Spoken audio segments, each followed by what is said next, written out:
Cde Bombshell geza panguva ino vauya vachitaura mashoko anakidza vanhu. Tinoona kuti pane mashoko angambotendera pasocial media achinzi aiwa mukomana has been abducted.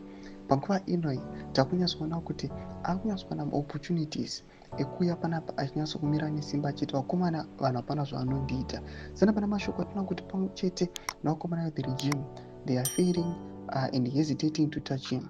Don't forget to subscribe or like or turn the bell icon. Timira paindo ya Cde Blessed Geza ano achireply pa post yenhau yangachibida chinzi Geza is not safe. Mapost etswanana chimama vachiti aiwa mukomana akaabductiwa nema-condoms. Abanyora achiti fellow Zimbabweans, I hear people say I was abducted. It's false.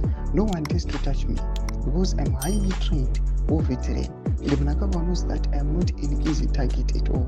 Ziyambi to hell with you. Uripoere ine mukaka pameno. You know nothing. Bring it on. Ndomasvikano yachiudzwa panapa vana Ziyambi vachinzi aiwa mukiri vana vadiki.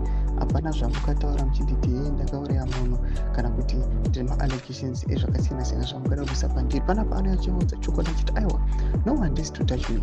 Reva kuti even the leader nyika anotoziva kuti mukomana uyu is a well-trained veteran. Ndo vakaona vakomana vakaunza freedom and independence munyika yeZimbabwe.